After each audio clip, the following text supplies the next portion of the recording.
Friends, welcome to my channel Supriya homely kitchen. তো আজকে আমি আপনাদের কাছে নিয়ে এসেছি ব্রকলি সটে। তো চটজলদি কীভাবে ডায়েট যারা করে তারা এটাও একটা ডায়েটের মধ্যে রাখতে পারে।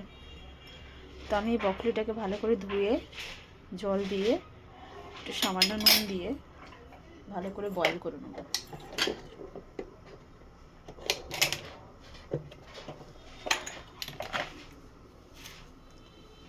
দেখুন, নুন দিয়ে দিলাম, এটা বয়েল হোক, ততক্ষণ আমি কাটাগুলো কেটে নিই। এখানে একটা ছোটো সাইজের পেঁয়াজ নিয়েছি, 10-12 কোয়া রসুন নিয়েছি, একটা লঙ্কা নিয়েছি, এটা কেটে ফিরছি। দেখুন টকবক করে ফুটে গেছে, এই সময় আমি কটা মটরশুঁটি দিয়ে দিলাম।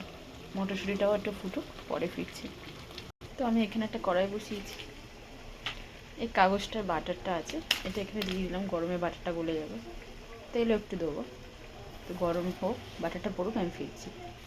বাটারটা গলে গেছে, দেখুন এখানে আমি একটু তেল দিয়ে দেবো। এটা শুধু পারলে সাদা তেলে দিয়েও করতে পারেন। রসুনটা আর কাঁচা লঙ্কাটা দিয়ে দেবো।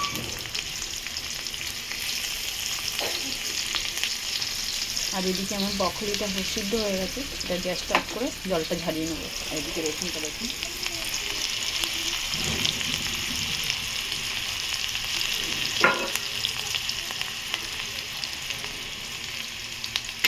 রসুনটাও হয়ে গেছে।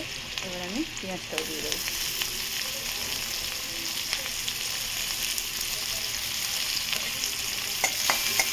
ভালো করে ভেজে ফিরছি। তো পেঁয়াজটা আমার ভাজা ভাজা হয়ে গেছে, এবার আমি ব্রকলিটা দিয়ে দেবো।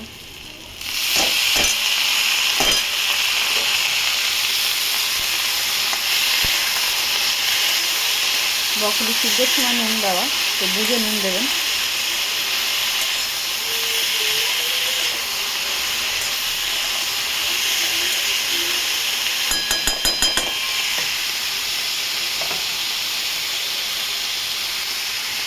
একটুখানি নুন দিয়ে দিলাম, এবার ঢাকা দেবো।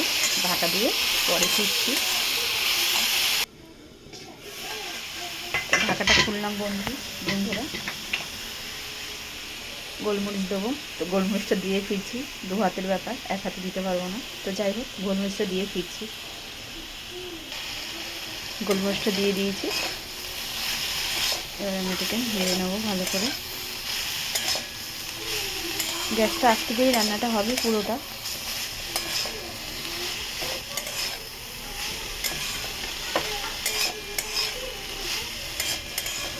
আপনারা কেউ যদি একটু টেস্ট খেতে চান তাহলে এর মধ্যে চিকেন দিতে পারেন, চিংড়ি মাছ দিয়ে দিতে পারেন।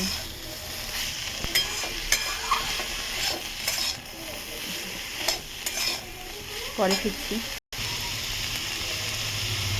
দেখুন আমার এটা পুরো রেডি হয়ে গেছে। তো আপনারা ট্রাই করবেন, ট্রাই করে কমেন্ট করে জানাবেন এটা কেমন লেগেছে আপনাদের সাথে। ভালো লাগলে লাইক কমেন্ট শেয়ার করবেন, আর আমার চ্যানেলটা সাবস্ক্রাইব করে দিন। ভালো থাকবেন, সুস্থ থাকবেন। থ্যাংক ইউ ফর ওয়াচিং বন্ধুরা, বাই বাই।